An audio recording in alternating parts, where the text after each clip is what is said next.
மார்கழி 23 இன்னைக்கு 11:15 வரைக்கும் சதுர்த்தி வந்து இருக்கு. அதுக்கப்புறம் தான் பஞ்சமி திதி ஸ்டார்ட் ஆகுது. அதனால மாலை வேளையில தான் நான் வந்து வாராகி அம்பாளுக்கு பூஜை பண்ணலாம் அப்படின்னு சொல்லிட்டு இருக்கேன். இன்னைக்கு வந்து பிரபஞ்சத்துக்கு நன்றி சொல்லிட்டு பிரம்ம முகூர்த்த பூஜை பண்ணுறதுக்கு ரெடி ஆயாச்சு. வாசல்ல கோலம் போட ஆரம்பிச்சாச்சு. இந்த கோலம் போடும்போது ஒரு புள்ளியை மாற்றி இணைச்சிட்டேன். அதனால வந்து கோலம் கொஞ்சம் மாறி போச்சு. நான் போட வேண்டிய கோலம் வேற ஒன்று, ஆனால் நான் போட்ட கோலம் இதுதான்.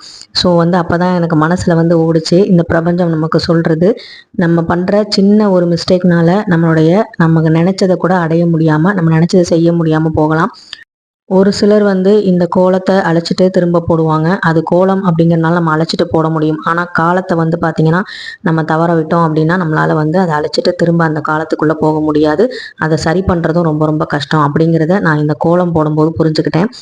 அது மட்டும் இல்லாமல் இந்த கோலத்தை வந்து அழைக்காமல் எப்படி அழகாக ஆக்கணும் அப்படிங்கிற வித்தையை நம்ம கற்றுக்கிட்டோம் அப்படின்னா, நாம் நினச்ச மாதிரி அந்த கோலம் வராட்டியும் ஏதோ நம்ம பார்க்குற அளவுக்கு ஓரளவு அழகாக வந்து அதை மேட்ச் பண்ணுற அளவுக்கு ஒரு கோலத்தை நம்மளால் வரைய முடியும்.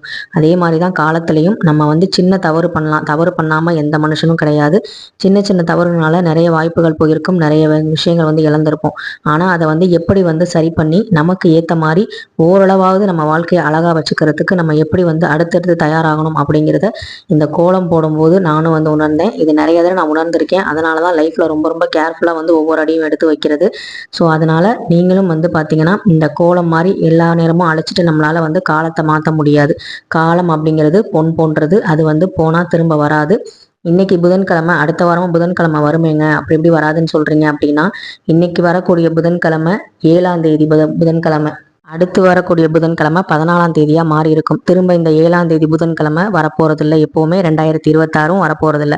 அதனால தான் பெரியவங்க சொல்லுவாங்க, காற்றுள்ள போதே தூற்றிக்கொள் அப்படின்னு சொல்லுவாங்க. நம்ம உடம்பும் மனசும் நல்லா இருக்கும் போதும், நம்ம உழைக்கிறதுக்கான அந்த வாய்ப்பு இருக்கும் போதும், நமக்கு வர வாய்ப்புகளை தவற விடாமல் பயன்படுத்தி கொள்ளும் போதும் நம்மளால் பெரிய அச்சீவ்மெண்ட் வந்து பண்ண முடியும்.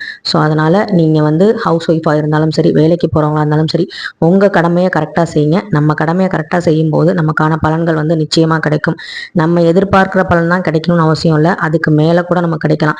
நம்ம எப்போவுமே சின்ன சின்ன விஷயங்கள் மேலே அற்ப ஆசைகள் தான் வைப்போம். ஆனால் கடவுள் நம்ம உழைப்புக்கு ஏற்ற மாதிரி கண்டிப்பாக வந்து ஒரு பெரிய இடத்துல வந்து நம்மளை உட்கார வைப்பார். நமக்கு தேவையானதை தேவையான நேரத்தில் வந்து கொடுப்பாரு. அப்போ தான் வந்து அதனுடைய பயன் வந்து நம்மளால் வந்து முழுசாக அனுபவிக்க முடியும்.